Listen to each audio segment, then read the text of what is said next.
모든 사람은 성공을 하기를 원합니다. 이 자리에도 성공을 원하지 않는 사람은 아무도 없을 겁니다. 우리나라의 경우 7천여 개의 치킨집이 한 해마다 문을 열지만 5천여 개의 또 가게가 그의 문을 닫습니다. 새로 오픈한 치킨집 중에 한 절반 이상이 3년 안에 폐점을 합니다. 성공을 하고 싶은 사람은 많은데 정작 성공하는 사람이 극히 일부라는 겁니다. 이처럼 성공하고자 하는 원하는 사람의 비율과 성공하는 사람의 비율이 정비례하지 않는다는 게 의문입니다. 도대체 어떻게 하면 성공하는 인생이 될까요? 많은 사람들이 성공하고 싶은 마음이 있기에 이미 성공한 사람들의 강연 또 아니면 그들이 쓴 책을 읽습니다. 자신도 그들의 성공을 좀 본받기 위해서입니다. 그런데 그런 강연을 쫓아다닌다고 또 그들의 책을 다 섭렵한다고 해서 무조건 성공하는 것도 아닙니다. 그럼 우리의 인생이 성공하기 위해서는 어떻게 해야 할까요? 오늘 본문 8절을 보면 형통이라는 단어가 나옵니다. 이 형통이라는 단어의 사전적인 의미를 살펴보면 모든 일이 뜻과 같이 잘 되어 가는 것, 다시 말해 성공이라는 뜻입니다. 7절 말씀에도 보면 하나님께서 어디로 가든지 형통하게 해주시겠다라고 말씀하십니다. 8절 말씀에 나온 그 형통 역시 원어로 살펴보면 성공이라는 의미가 담겨져 있습니다. 성공의 복이 보장되는 인생, 우리가 원하는 인생 아닙니까? 그렇다 하나님께서 지금 이 말씀을 누구에게 하고 있습니까? 누구에게 이 축복을 주고 계십니까? 바로 여호수아라는 사람입니다. 그럼 도대체 여호수아가 도대체 어떤 사람이길래 하나님께서 이런 풍성한 성공의 복을 허락해 주신다고 할까요? 여호수아는 모세 다음으로 이스라엘의 지도자가 된 사람입니다. 그런 여호수아에게 해야 될 사명이 하나 있었는데 그가 해야 될 사명은 단 하나입니다. 전쟁입니다. 약속의 땅인 가나안 땅에 들어가서 그곳에 사는 원주민들과 전쟁을 치러야 한다는 겁니다. 여기서 원주민이라고 말하니까 미개한 민족 같지만 그렇지 않습니다. 그들에게는 거인 족속들이 있었고 막강한 성과 수많은 보병들을 가지고 있는 어마어마한 군사력을 가진 팀이었습니다. 그런 사람들과 가나안 족속들과 전쟁을 해야 되는 이 여호수아가 겁이 나기 시작합니다. 두려움이 생겼습니다. 어떻게 이들을 이길 수 있을까 하는 걱정이 생겼다는 겁니다. 그러자 하나님은 그런 여호수아에게 두려워하지 말고 강하고 담대하라고 말씀하십니다. 여기까지만 살펴보면 여호수아는 하나님의 형통의 복을 받기엔 좀 많이 부족한 사람처럼 보이지 않습니까? 하나님이 사명을 주셨는데 겁에 질려서 덜덜 떨고 있지 않습니까? 그런데 하나님은 그런 여호수아에게 강하고 담대하라고 말씀하시면서 형통의 복을 주시겠다고 약속해 주십니다. 그러면 우리에게도 희망이 있습니다. 우리도 객관적으로 보면 하나님의 형통의 복을 받을 만한 자격이 하나 없지만 이렇게 여호수아 같은 사람도 두려움에 떨고 있는 사람도 형통의 복을 받을 수 있다면 우리도 얼마든지 받을 수 있는 거 아닙니까? 오늘 말씀을 통해서 여러분의 삶에도 형통의 복이 임할 수 있기를 간절히 바랍니다. 그런데 여호수아가 형통의 복을 받기 위해서는 전제 조건이 있음을 알려주고 있습니다. 그러면 그렇죠. 하나님께서 형통의 복을 그렇게 쉽게 주실 리가 없죠. 그러면 어떻게 하면 형통의 복을 받을 수 있을까요? 우리 7절 말씀 다시 한번 읽어볼까요? 7절입니다. 시작.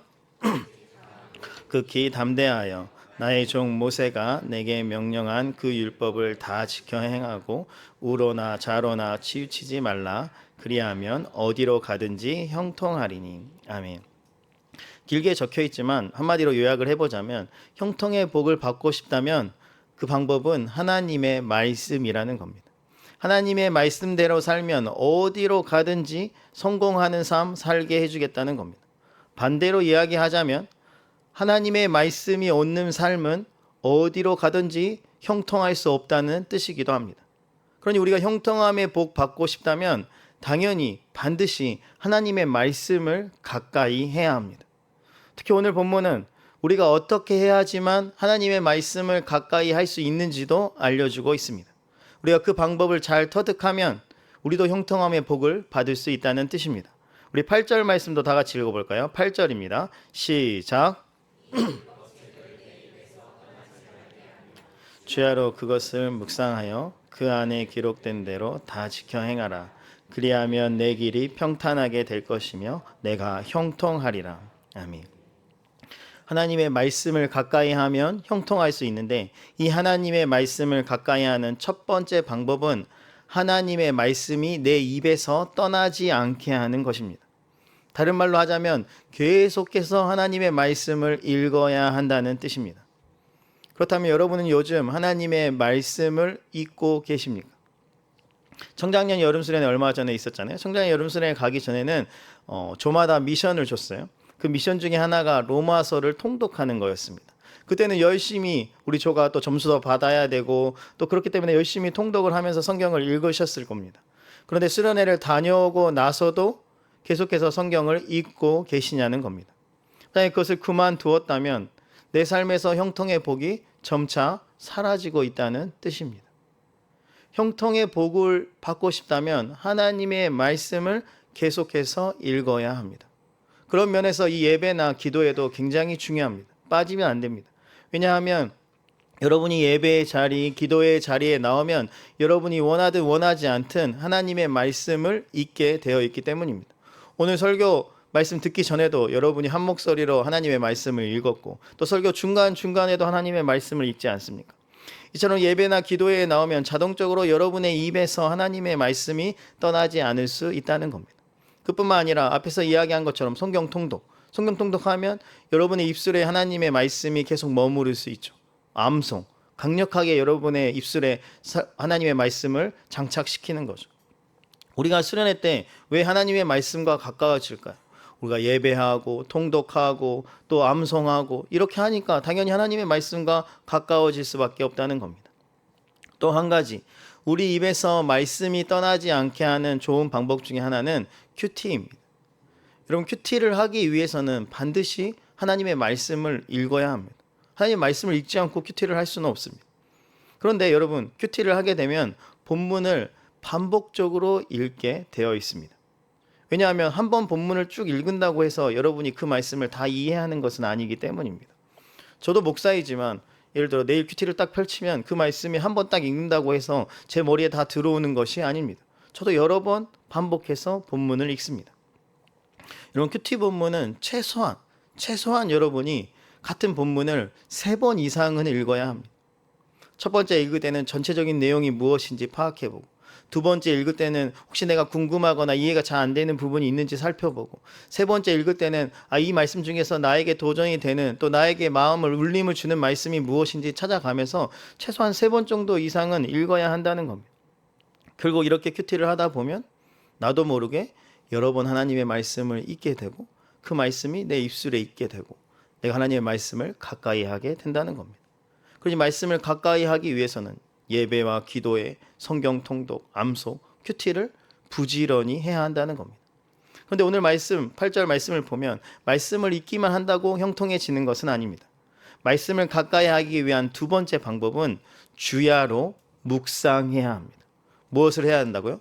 주야로 묵상해야 합니다. 묵상의 원어적인 의미는 작은 소리로 읊조리다입니다.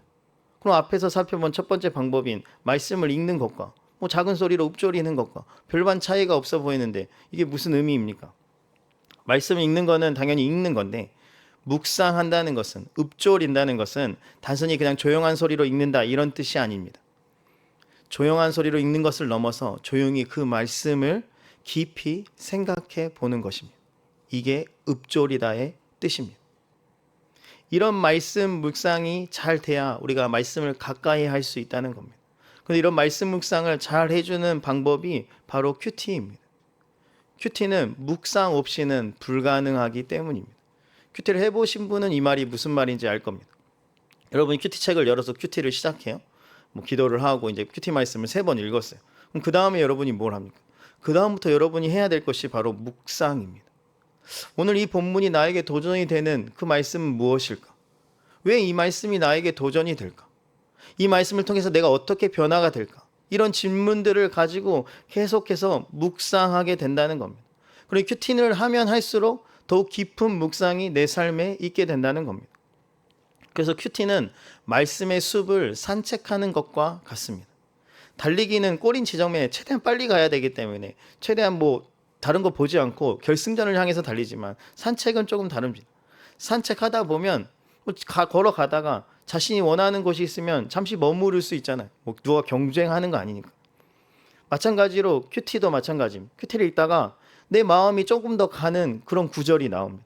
그럼 잠시 머무는 겁니다. 이 말씀이 나에게 왜 더 의미가 있을까? 묵상하게 되고 그럼 더 깊은 말씀의 울림을 받게 되는 겁니다. 그래서 큐티는 묵상하기에 아주 좋은 도구입니다. 그러니 깊은 말씀의 묵상을 여러분의 삶에서 원한다면 여러분 큐티를 놓치면 안 됩니다.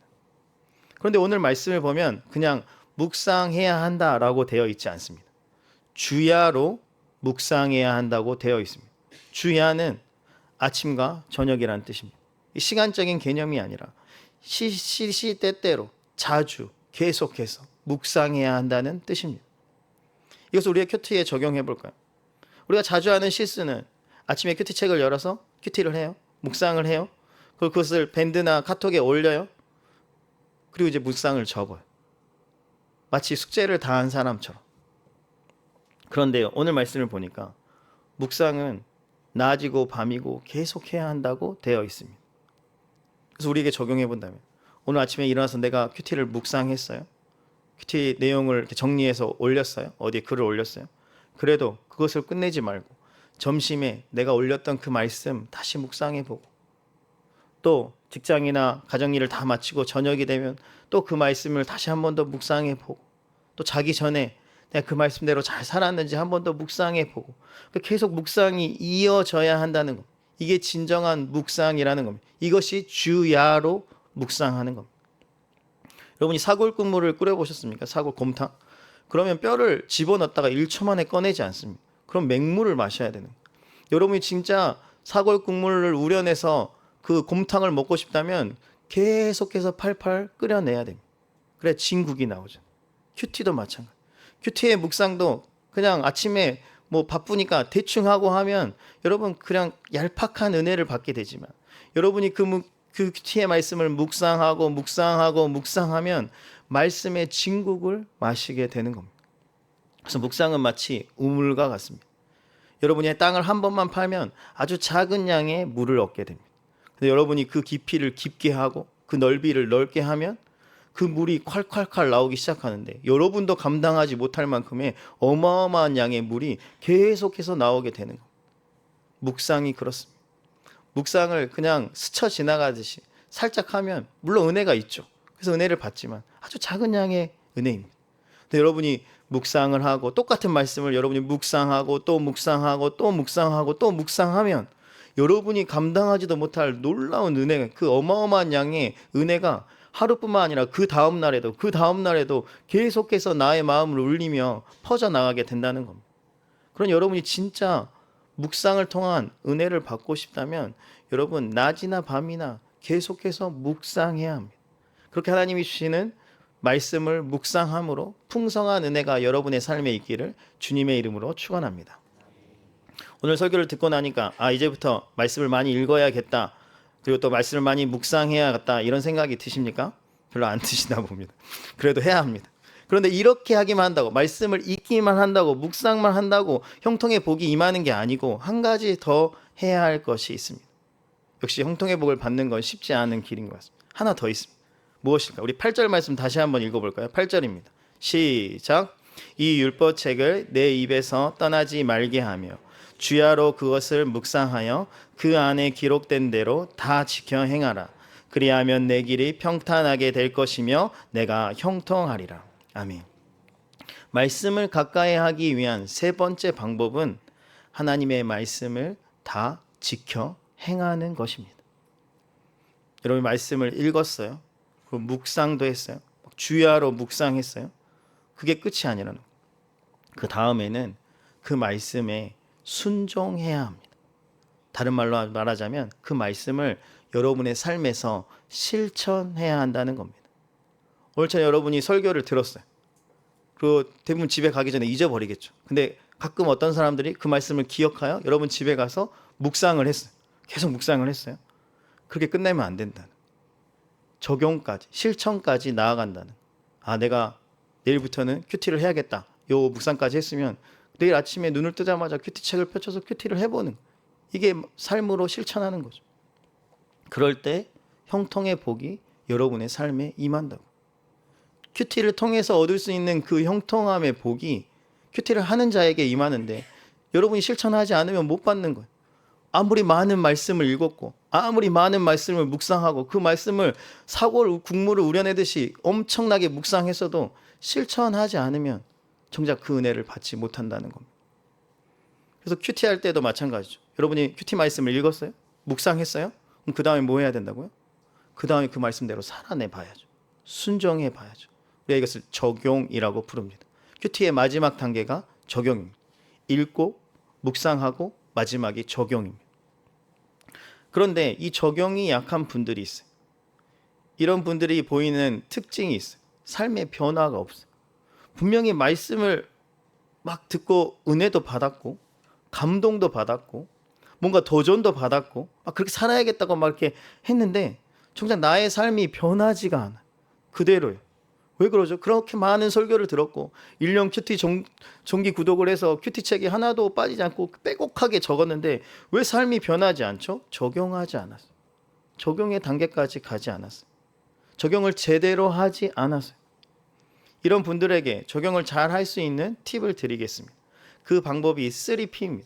3P라는 건 영어 P로 시작하는 P라는 알파벳으로 시작하는 세 개의 단어인데요. 제가 발음이 좋지 않으니까 한글로도 해석을 해보겠습니다. 적용을 위한 첫째 P는 personal, 개인적이어야 한다는 거죠. 그걸 좀 더 쉽게 말하자면 남에게 적용시키면 안 된다. 내가 큐티를 했는데 그 적용을 남에게 적용하면 안 된다. 예를 들어볼까요? 예를 들어 오늘 큐티 말씀이 회개와 관련된 말씀이었어요. 그럼 당연히 적용을 어떻게 해야 돼요? 내가 지금까지 회개하지 않은 이 회개할 죄가 있는데 하나님 내가 이것을 회개하겠습니다. 이게 그냥 보편적인 적용이잖아요. 그런데 큐티를 하고 나서 우리 조언 중에 저 사람 저걸 회개해야 되는데 꼭 이 큐티 말씀 꼭 읽었으면 좋겠다. 라든지 내 남편 내 아내 요즘에 회개를 잘 안 하는 거 죄만 짓고 사는 것 같은데 전화해서 한번 이야기를 해줘야 되나? 이렇게 적용하면 안 된다. 적용은 개인적이어야 된다. 남이 아니라 나에게 적용해야 한다. 큐티는 남을 판단하기 위한 도구가 아닙니다. 그러니 적용도 남이 아니라 나를 향한 적용이어야 된다. 방향성이 나를 향해야 한다. 남이 아니라. 그래서 내일부터 여러분이 큐티를 하시는 분들이 있다면 적용을 할 때 반드시 그 적용이 나를 향할 수 있도록 적용하시길 간절히 바랍니다. 적용을 위한 두 번째 P는 practical, 적용이 실질적이어야 한다는 겁니다. 다른 말로 하자면 적용이 막연하거나 추상적이면 안 된다는 겁니다. 예를 들어볼까요? 예를 들어 내일 큐티 제가 안 읽어봐서 잘 모르지만 예를 들어 내일 큐티가 게으르지 말고 부지런하라 이런 말씀이었다고 해봅시다. 그럼 이제 이 사람이 적용을 해보겠다고 제가 이제 적용을 해보겠다고 적용을 최선을 다해서 열심히 살겠습니다. 이렇게 적용을 했어요. 그러면 사실 본문과 어긋난 적용도 아니고 내가 최선을 다해서 살겠다니까 개인적인 거잖아요. 그럼 맞는 적용이잖아요. 근데 맞지 않다고요. 왜요? 이 적용은 막연하고 추상적이기 때문이에요. 그러니 적용을 안 하고 넘어갈 확률이 굉장히 높아요. 자기도 몰라요. 최선을 다하는 게 어디까지 최선을 다하는 거지. 뭐가 최선을 다한 건지 자기도 점검이 되지 않아요. 그래서 만약에 이 적용을 조금 더 실질적인 적용으로 바꿔본다면 예를 들어 제가 회사를 다닌다면 내가 게으르지 않도록 내일 회사에서 주어진 업무가 있을 때 퇴근 전까지 그 업무를 마무리해 보겠습니다. 훨씬 구체적이고 실제적이죠. 물론 그 적용을 당일에 못할 수도 있어요. 그러나 시도해 볼 수는 있잖아요. 이처럼 막연하고 추상적인 적용이 아니라 구체적이고 실제적인 적용을 함으로 우리의 삶에서 말씀을 실천해야 한다고. 아무리 기가 막힌 모호하고 추상적인 그 큐티의 나눔을 적어놔도 실제로 그걸 하지 않으면 아무 의미가 없는 거죠. 내가 진짜 할 수 있는 그 한 가지, 단 한 가지라도 남들이 뭐 저런 걸 적용해라고 해도 최소한 그것을 할 수 있으면 그게 내 삶을 변화시키고 그 말씀이 나를 변화시키고 그런 실질적인 적용이 있어야죠. 그런데 묵상한 큐티 말씀을 우리가 좀 네이버 밴드나 카톡에 막 올리잖아요.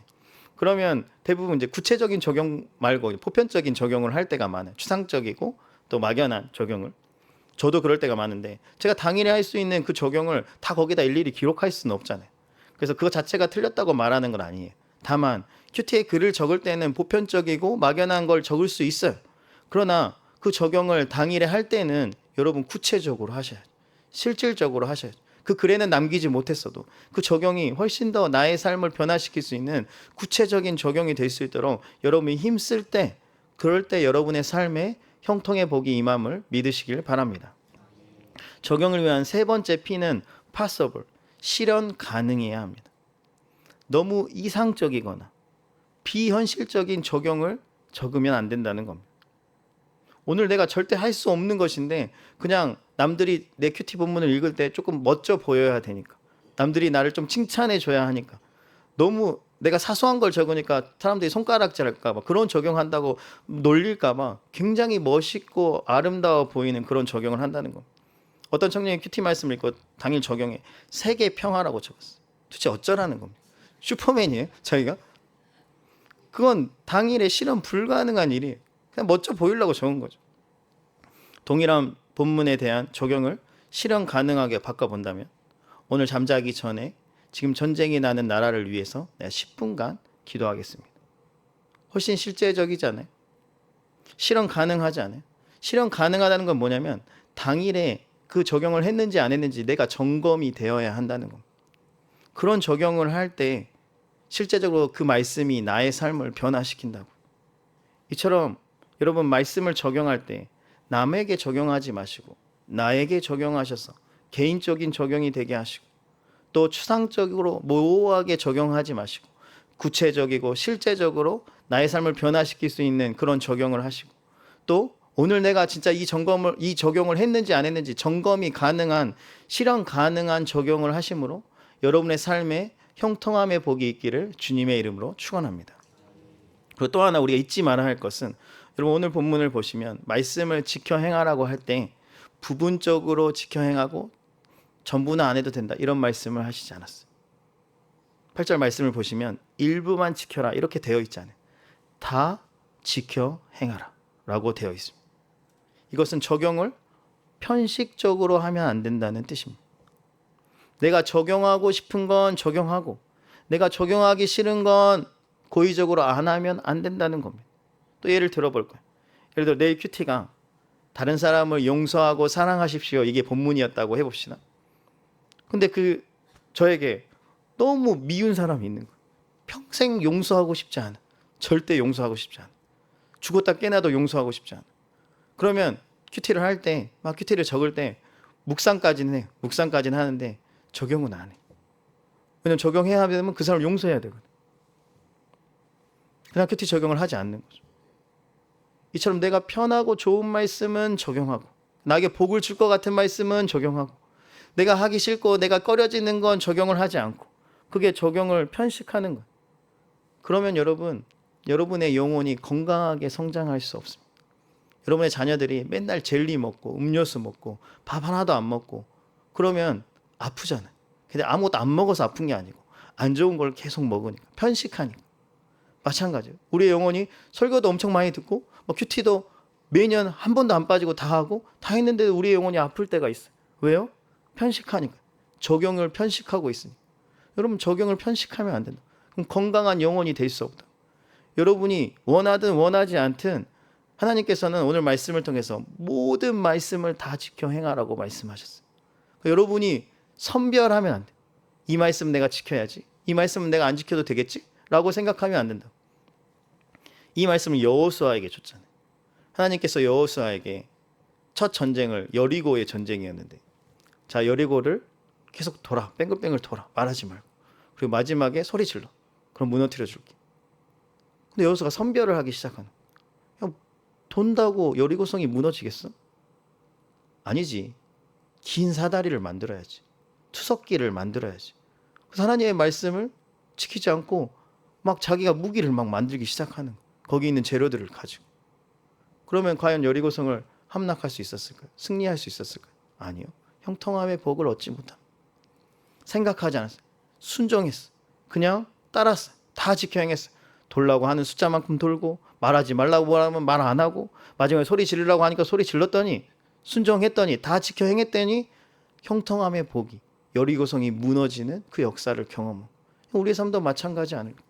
여러분에게 하나님의 말씀이 딱 주어질 때, 이건 내가 하기 싫은데, 이건 나하고 안 맞는 것 같은데, 이건 다른 사람에게 어울리는 것 같은데, 그런 말씀도 생각하지 말고 그냥 하시라고, 다 지키라고.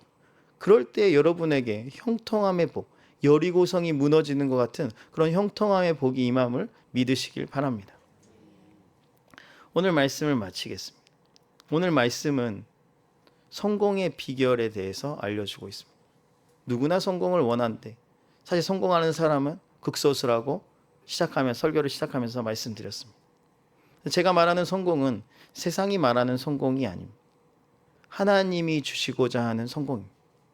그런데 여러분 잘 생각해 보세요.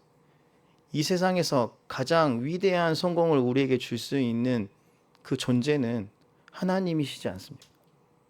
이 세상 어떤 부자가 하나님보다 더 멋진 성공을 우리에게 줄 수 있으며 이 세상에서 어떤 명예를 갖고 있는 사람이 하나님보다 더 멋진 성공을 우리에게 줄 수 있습니다.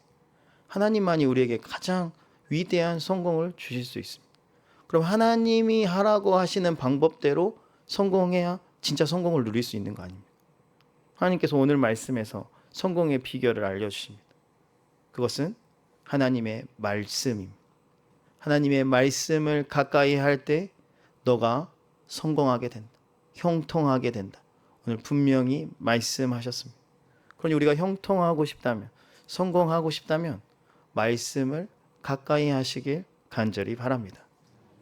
그럴 때 우리가 걸어가는 그 인생길이 원래 울퉁불퉁한데 비포장 도로인데 하나님의 말씀을 가까이 하는 자, 그 인생길을 포장도로, 고속도로 같은 포장도로로 하나님께서 만들어 주시겠다고 오늘 약속해 주셨어요.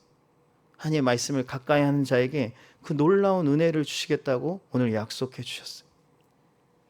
내 인생 앞에 놓여진 그 수많은 장애물들 내가 다 걷어낼 수 없는데 하나님께서 다 치워주시겠다는, 탄탄대로를 달릴 수 있도록 내가 해주겠다고 약속해 주셨잖아요.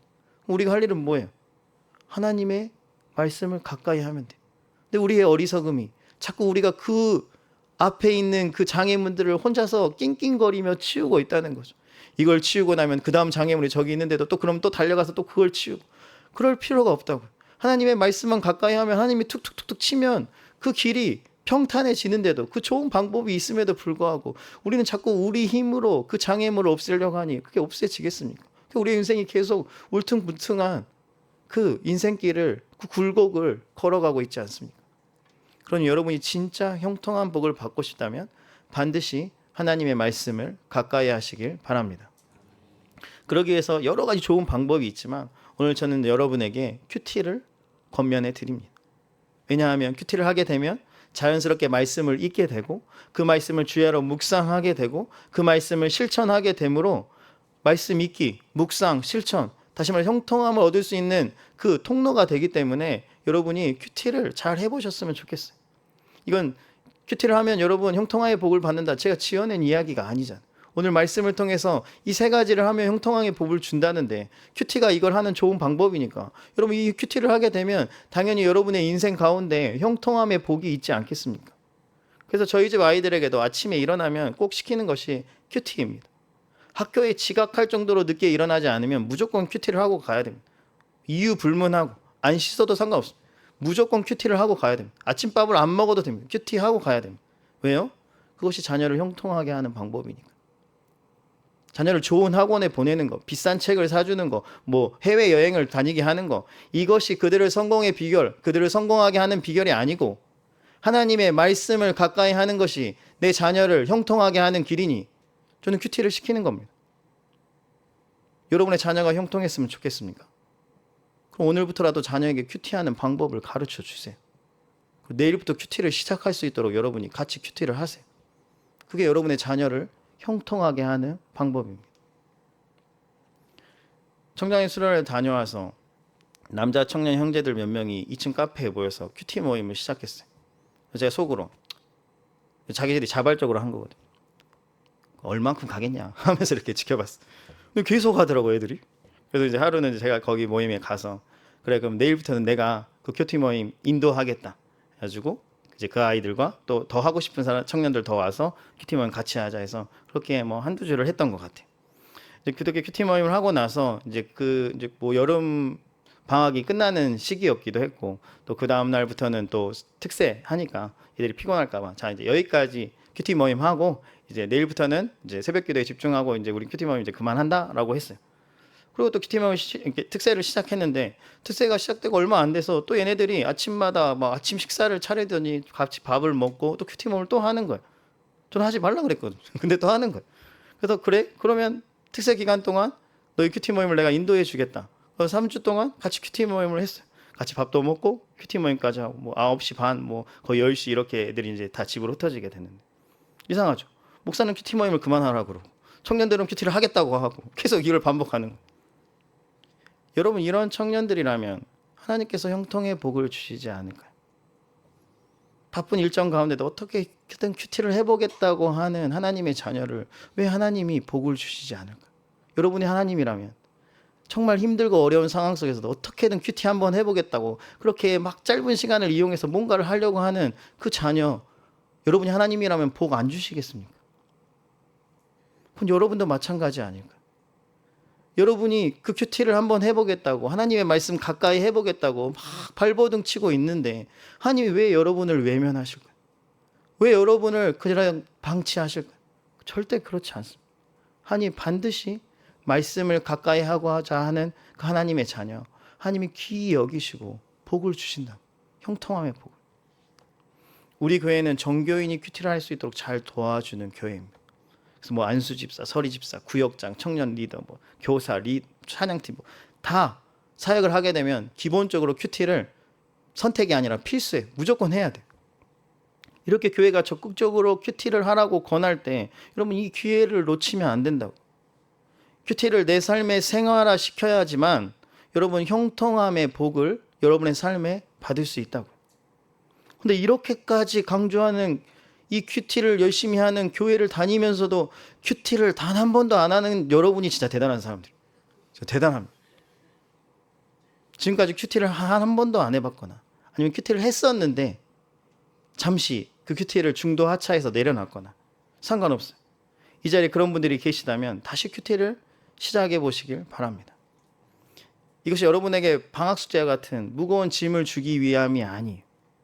제가 여러분이 큐티를 하든 안 하든 저에게 무슨 이득이 있습니까? 저는 아무 상관이 없어요. 그러나 여러분이 그 말씀을 가까이 하게 되면 큐티를 통해서 말씀을 가까이 하면 여러분의 인생에 형통함의 복이 오기 때문에 제가 이 말씀을 통해서 형통함의 복은 이렇게 얻는 거구나. 그럼 여러분의 삶에도 이 형통함의 복이 왔으면 좋겠다라는 마음으로 여러분에게 큐티를 시작하라고 말씀드리는 거예요. 권면하는 거예요. 혹시나 이 큐티라는 단어 자체가 너무 생소하고 오늘 처음 들었다면 여러분의 구역장들에게 물어보세요. 그럼 친절하게 여러분 큐티하는 방법, 큐티 책들을 소개해 줄 거예요. 그래서 어떻게든 여러분이 큐티를 다시 시작하셔서 여러분이 어디로 가든지 형통함의 복을 얻는 그 은혜를 받을 수 있기를 주님의 이름으로 축원합니다. 하나님께서는 절대로 큐티하는 인생을 내버려 두지 않습니다. 왜요? 그 사람은 매일매일 하나님의 말씀을 가까이 하는 사람이기 때문입니다. 그 입에서 말씀이 떠나지 않고 매일매일 말씀을 묵상하고 그 말씀을 삶으로 실천하기 위해 몸부림치는 인생인데 하나님께서 왜 그 인생 내버려 두시겠습니까? 그 인생의 길을 평탄하게 만드신다고. 그 인생에게 형통의 복을 허락하여 주신다고. 여러분 언제까지 패배하는 인생이 되시겠습니까? 성공하는 인생 되고 싶습니까? 형통하는 인생 되고 싶습니까? 그러면 큐티 하셔야 합니다. 저도 큐티를 해본 사람으로서 여러분에게 권면하는 겁니다. 큐티하면 하나님의 말씀을 가까이 하게 되고 하나님의 말씀을 가까이 하면 하나님이 주시는 그 형통함의 복을 반드시 받을 수 있습니다. 그런 이 자리에 모인 성도님들 그리고 여러분의 자녀들이 내일부터 큐티를 시작함으로 여러분의 가정이 큐티하는 가정이 되어서 아침마다 함께 모여서 막 싸우고 뭐 맨날 뭐 숙제 했냐 안 했냐 이거 점검하고 이런 막 불협화음이 나는 가정이 아니라 다 같이 일어나서 같이 큐티 묵상하고 큐티 나눔하고 은혜 나눔하는 그런 아름다운 가정이 되어서 하나님이 베푸시는 그 형통함의 복이 여러분의 가정마다 충만하게 임할 수 있기를 주님의 이름으로 축원합니다. 찬양하겠습니다. 말씀 앞에서 경외함으로 같이 찬양하겠습니다. 여러분과 여러분의 가정이 이런 가정 되기를 간절히 소망합니다.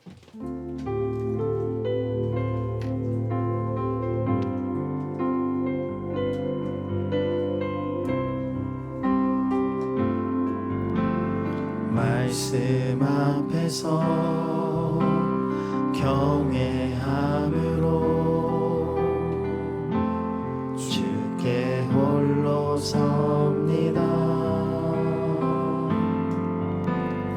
생명의 말씀 읽고 순종해 주를 예배하며. 우리 처음부터 다시 한번 찬양할까요? 말씀 앞에서 경외하고. 말씀 앞에서 경외함으로 주께 홀로 섭니다. 생명의 말씀 읽고 순종해 주를 예배합니다. 기록된 말씀 힘이 있어서 진리로 우리 거룩해 하며 거룩한 말씀 세세 영원히 복음이 되어 말씀하시네. 하나님 말씀에 두려워 떠는 자 그 말씀에 생명을 거는 자 한 사람 찾으시는 주님의 약속을 믿어 하나님 말씀에 운명을 거는 자 순종하며 주 따라가는 자 영원한 하나님 나라 이뤄갈 주의 교회여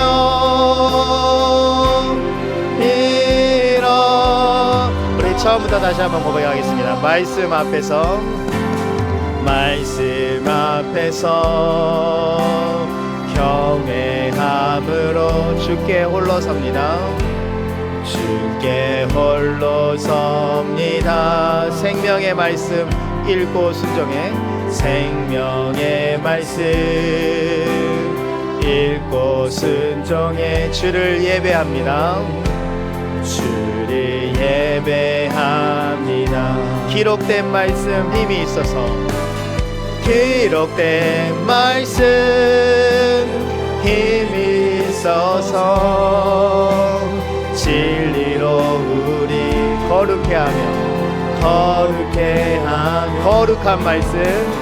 거룩한 말씀 세세 영원히 복음이 되어 말씀하시네. 하나님 말씀에 두려워 떠는 자 그 말씀에 생명을 거는 자 그 말씀에 생명을 거는 자 한 사람 찾으시는 주님의 약속을 믿어 하나님 말씀에 운명을 거는 자 하나님 말씀에 운명을 거는 자 순종하며 주 따라가는 자 영원한 하나님 나라 이뤄갈 주의 교회여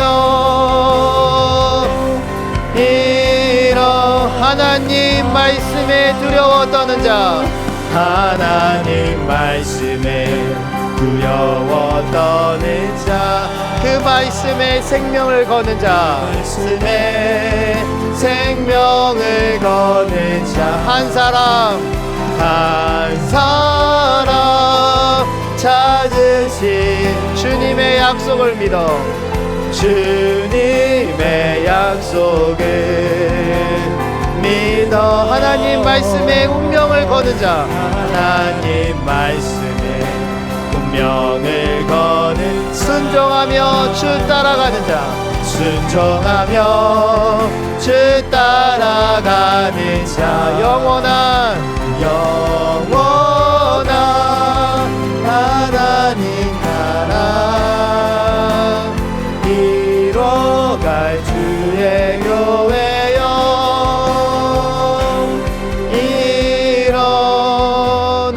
일어나라. 혹시 지금 나의 인생이